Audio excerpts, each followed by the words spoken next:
Hello and welcome back to episode 4 of the tutorial Sect. I'm Icon and we will today develop our first real cultivation chamber. So in the last episode I put up the blueprints for this room. We were putting up the necessary materials for the flooring. I was talking a lot about the basics of feng shui. And today we will be constructing our actual first cultivation chamber, but we're being attacked by our first enemies. So disciples of the Kunlun Palace are attacking us. You see here, this is our attacker. We check him out. It's a mere mortal, so it's not much to be worried about. Since the mysterious cultivator is still with us, the situation is even less dangerous for us. So one thing I'm just noticing though, Hillian is still wearing that bow and that timber axe. There's no real reason for her to do so. We're going to give the items here instead to our new guy. So you can also equip several items at once. So I'm now in the equip function and I'm holding down the left shift key. And as you see here, now I can assign several jobs in a row. These get queued on top of each other, so I'm going to interrupt his current work now, so he's going to stop sleeping and start equipping these items. For this guy, we're now just going to wait until he arrives in town. So I'm going to draw a rectangle over these three people, and I say it doesn't work. You can only select multiple people out of the selection here by selecting them. Now holding down the left control button and it's shift. Yeah, shift, sorry, left shift. And then we're going to select multiple people at once. Since I don't want to do that every single time, I can now press Control 1. And once I did that, after these are selected, now when I press 1, I have these now on the hotkey of 1. So basically whatever you select and combine that, now when you have this here in the selection with control whatever number you want, you can put units onto hotkeys. Pretty useful stuff. So we now see that this guy is engaging on our sect. Since we have the mysterious cultivator here, we could just let him be, but we will attack him here now proactively, because we know, let's just pretend we don't have the mysterious cultivator here. And you see the first guy is getting into range and starting to pelt this buddy with arrows, and that's what we're doing. And that's why I considered the bows as such a good weapon there, because they allow you to take down enemies from a distance. And our enemy left us a goldwood sword. The enemies always leave some sort of loot at the end of the day. Okay, but let's just keep going. Oh my goodness, we built brownstone beds the other day. And remember my feng shui ramblings from the last episode? So here you see it in action. So cancel that real quick. So this here is now a ominous item because it's being influenced by too much wood energy. When you turn on the observatory icon here, you can also see the distribution of energies. This thing here is depicting the distribution of energies under your cursor. And as you can see here, this place is brim-filled with wood chi. And wood chi destroys earth, and you get the idea. So let's quickly fix that. Good thing that I noticed it, because this makes also the chi of the entire, the feng shui of the entire room worse, because not harmony. Okay, the mysterious cultivator is now heading back home wherever he came from, and he's leaving us to our own issues. So we're now going to place down wooden beds. There we go.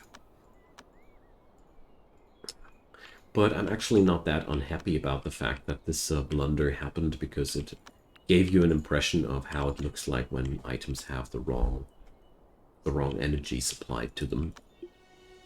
So now we're on our own. Our our cultivator friend is no longer with us. That's not really a problem. So Halion is now really unhappy because her clothing has a low quality. If we check this out, this is poor quality clothing. This pair of pants is common. So we should try and see if we can craft her a better coating, a better top. So at the sewing table, we can go for shirts and pants. And this works just like every other part. You right click and then you can select the material to work with. These clothings, well, there's winter clothing, summer clothing, the in-between sect and cultivator clothing. So overall, you are always pretty well off with either winter or summer clothing. You won't be needing too much in between. I personally like to go for sect uniforms. For some reason, they fit my taste the most. But as long as you're not playing in some extreme biome where more extreme temperatures are going on, you don't need to worry about clothing too much. So we're also going to put up a table here in this room. So let's make sure it's timber and nothing else. And now we have a dormitory where people can sleep at and eat at. So I'm still waiting for this chamber to get his flooring done. And after that, we are finally able to furnish this room correctly. Okay. Well, we might as well already get started. Don't want to let Halion waste her time like that. So the centerpiece of your cultivation chamber is always some sort of cushion. These are basically working like beds. They're feng shui buildings, or well, they're not feng shui buildings. That's the clue. They're not feng shui buildings, and they are the place where your cultivator likes to sit at when he's cultivating. You unlock a better quality of the cushion later down the road. The first you build will be out of fabric, so that's why I went over there to fetch myself some cotton. So let's see that these things get done. There's bad weather today. And now let's assign Halion to that thing. Ooh, here we go. Keep in mind that while the material here has a wood elemental affinity, the actual cushion has a neutral affinity. So to make things now really good, we have to work with displays. The display itself has only a low impact on the room's elemental energy, but we're going to build the displays out of brownstone simply because metal cultivation room, you get the idea. We want earthen energies here. So what I'm doing here will make not too much sense at the beginning, but it will make sense once I am done explaining. So, well, this is a typical setup which will be used for cultivation. This is a really high amount of pedestals, as you might already have noticed. And there's a certain reason why I am doing this. So we're probably... Let's keep building like that. That's okay. So these pedestals will be used to display items which upgrade the cultivation quality of this room. So we're now waiting for these. Here. So the first one, which is really close to this place, is finished. So now we're going to place on these the stone essences. There we go. Here goes the first stone essence.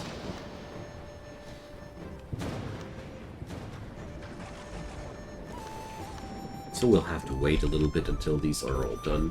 There's a lot of work for people to do, but you will get the idea.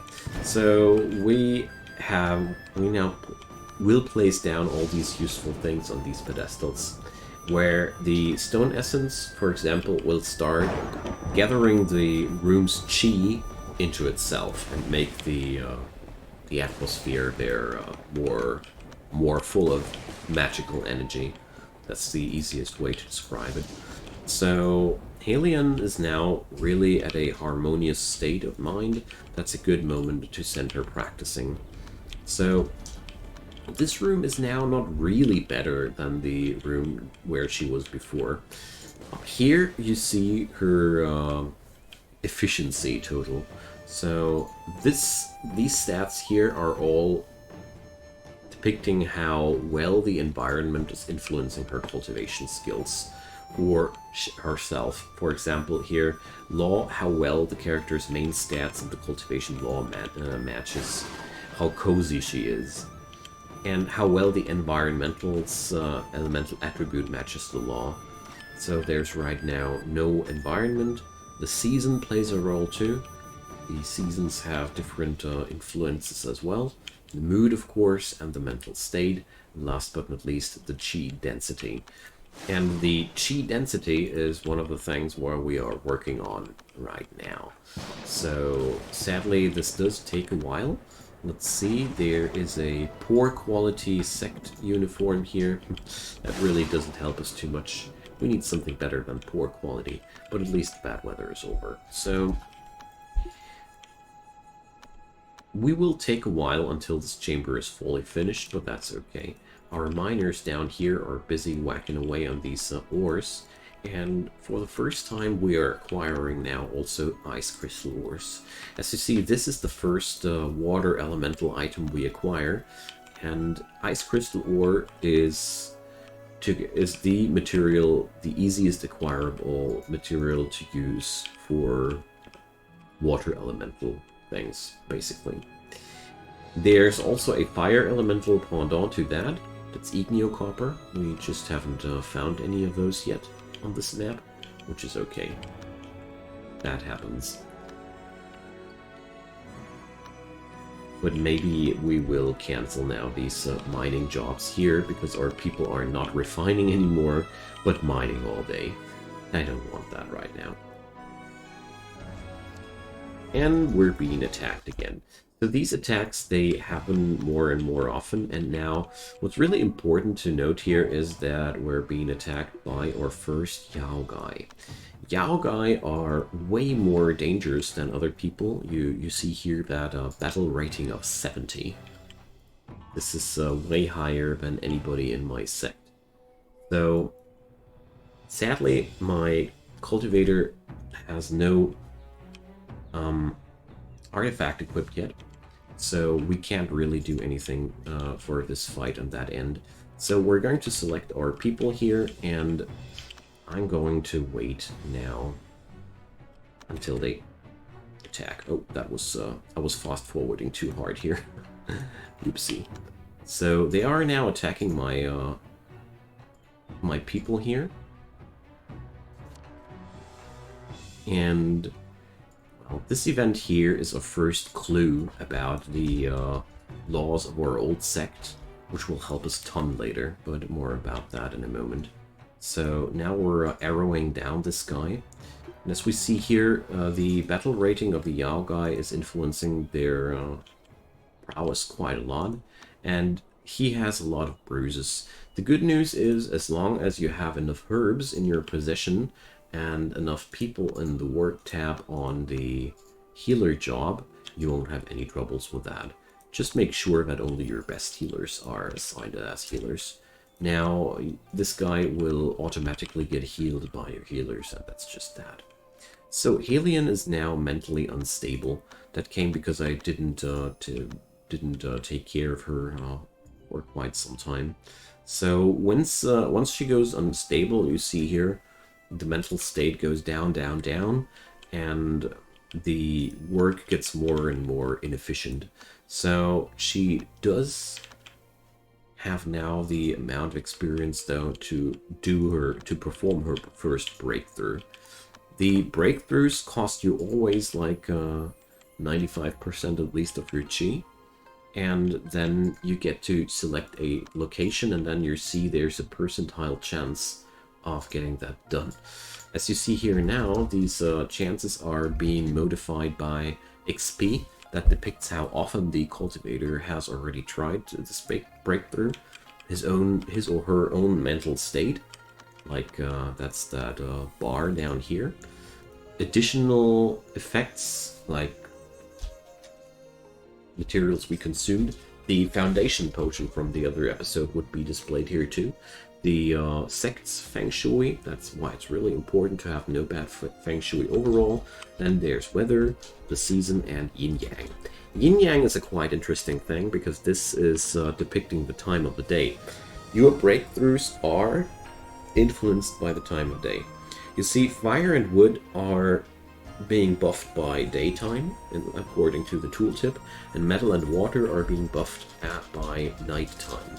Earth is best at balance, so due to that, our breakthrough is best being performed at nighttime. So, as we see here, there's also sometimes a description about these breakthroughs, and here it explicitly says that this is a hard one which needs more attempts, because the more attempts you take, the higher the XP rate goes here. One thing is worth mentioning though as well.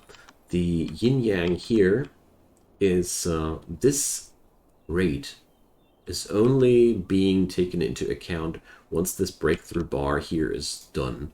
So basically it doesn't matter where these points are when you start, it does matter where they are when you finish.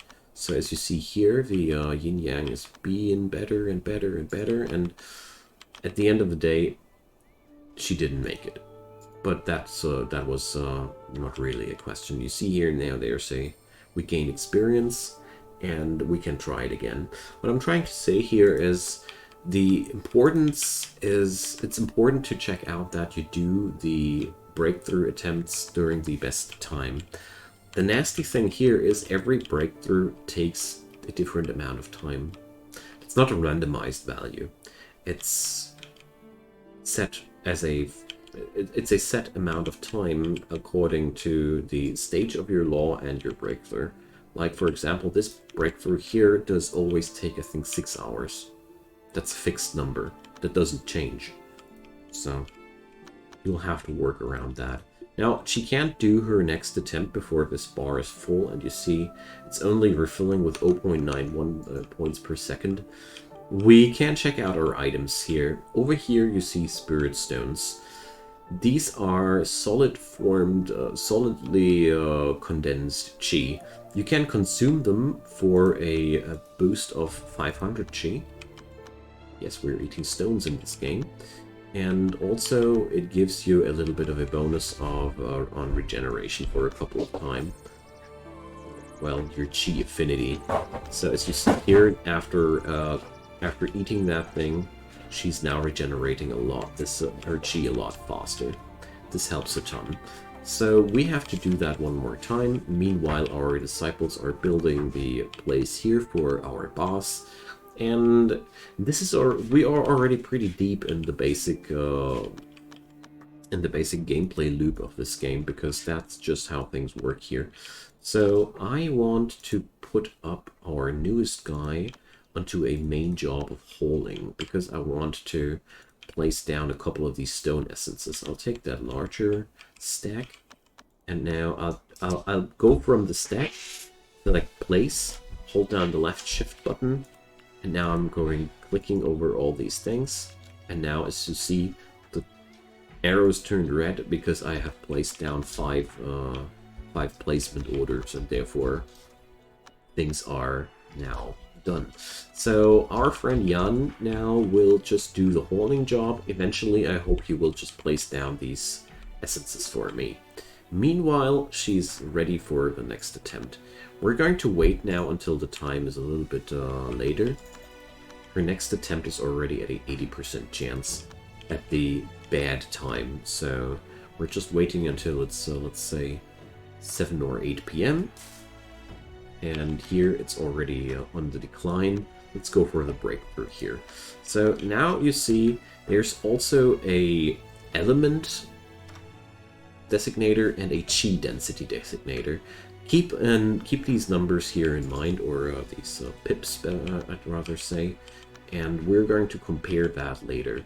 So now she's on her breakthrough attempt. Everything's really good. Yin Yang is turning positive too. She's at a 90% success chance, so it's really no problem for her to succeed there, I thought. But she actually managed to fail with a 90% chance to succeed. That's quite impressive, but it can happen. So we now place down the remaining stone essences as soon as the pedestals are done. This seems to take a while though, so we need to refine a couple of stones more. The buildup of a cultivation chamber does take some time, but it's definitely worth it. It's one of the most important things in this game, so we're now going to go for a breakthrough, even though the yin-yang will be heavily against us. Because I feel like we have a very high chance, even during the bright day, due to the experience bonus. And here we go. So she has now managed to do her next breakthrough, and as you see here, the experience bar has been reset, and we get to start anew. You might ask yourself now what has changed. At this point, nothing. Sadly, nothing has changed. There are certain stages which changed a lot, but right now she's still at the so-called chi-shaping state. And if we check this out here, Marak, chi-shaping, and Fegda, the next level, which will be the core shaping stage. That's where her power will change. Now, let's go back into practice and see what has happened here. So, one thing is worth mentioning, these stone essences here need a couple of days until they are fully charged with chi. In general, if I remember correctly, it was 5 days until an item on a pedestal is at its full power. So, if you build up these things, keep that in mind, that during the first 5 days, they will still receive a quite substantial boost on their power. Because basically, the more chi in the environment is, and the higher the character's chi affinity or chi sense is, the more experience they gain in the environment there. A cultivator is observing us, but he's not meeting any harm. Sometimes they also do that. There's a lot of random events in this game, and you learn to value them. So, as you might have noticed already, I really don't have enough of these stone essences available right now. If that happens, it's most of the time a quite wise decision to put some other items on these pedestals. So, for example, we can go for Spirit Wood here. The Spirit Wood has a lower, let's check. It has the same chi gathering amount, but unlike the Stone Essence, it has a range of 4. So we have to talk about ranges and what they mean in this game. So first, I want to place down the Spirit Wood on all the remaining pedestals wherever it applies. Because here's the thing. The Spirit Wood logs might be providing wood chi, but as we see here, wood chi is not bad for metal. Metal might destroy wood chi, but that does not mean that a metal cultivator doesn't like to receive wood chi. It just doesn't care. Wood chi is just as good as the other 3 elements. Wood is just as good as water, wood is just as good as water and metal itself. Best for metal would be earth. That's why we use the stone essences. And worst is fire, because fire makes metal melt, and therefore it doesn't like to be treated like that, I guess. So we put her back onto mind training. The TLDR of that is, if you don't have the proper elements to work with, it is a pretty good choice to just put a different chi allocator there, because as you see here, these are still working for us. So now what does this whole range thing mean? Range 4, you have to count it like that. The range always starts at the cushion, so this is 1, 2, 3, 4. So the range of these things is exactly up to this point. That's why I built up this structure. So we see 1, 2, 3, 4. 1, 2, 3, 4, and so on and so forth. Now you might ask yourself, what about these? So if we go for these, 1, 2, 3, 4, 5. So this is actually not working, but there's a rounding error in this game, or a rounding thing. I can't really explain it to you, except for the range of 4 still applies onto these corners. And I can't explain it more thoroughly. If somebody has a precise explanation for that, feel free to dump that into the comment section. I only know that it works like that. I can't really say. I think the actual range of the game is of these items is 4.5 or something like that, or 4.4. I only know that it won't work to put down a pedestal here, because that would be actually a distance of 5, but it does work to go around that corner here. So basically it seems like going around corners in the range does not consume a entire time. Whatever. It is enough to know for you that this grid here is what most people use. And they put it up like that because Spirit Wood always fills up these corners quite nicely to give you more chi density. So let's put her one more time into cultivation here, because I want to show you that. So now the chi density of the environment here is good, and she's gaining a lot more experience than before. Her gain would be way better if we would surround her with even more stone essences, but I mean, it does work at the end of the day quite well. Accumulating these materials to make your people cultivate properly is one of the major things to do in the early game. That's why mining here in this scale is actually a good thing to do, because we have a certain chance of acquiring more stone essences while chopping down these areas here. So here we go. While I'm talking about it, we actually already have more stone essences. So we will then spread these stone essences according to their range. So we will have stone essences in the inner ring, and since they have a range of 3, they will also go on these pedestals. And then there's still a lot of other things which we can use, but for now it will have to work like that. So Alien now is able to cultivate here, but we're going to put her back onto mind training. Never try to get below 50. The rewards are already lowering tremendously if you drop below 60 with your mental stability. So overall, we try to have a high mental stability if possible. So we had a pretty neat event here, which spawned a talisman. Since it's almost the end of the episodes, it's a pretty good moment to talk about talismans. Talismans are a piece of gear which everybody can equip. So the event spawned a talisman which increases the overall work efficiency and learning speed of people. So these are stats which are only interesting for outer disciples, so I'm going to give Bijen this item here. So now the talisman sits here in this slot. As you see, everybody has 6 talisman slots, but you can have only 3 of them active. So you can hold 6 different talismans, but you can only have 3 of them active, and you can switch them on and off. And as you see here, the overall work efficiency is a really, really good stat to have, and the learning speed also influences the growth of the skills there. So that's that. We can craft talismans later manually. The last thing that I want to do for today's episode will be to change a thing about this artifact needed and weapon needed status of Hillian. So we're now going to equip her some kind of weapon. I don't really mind which one.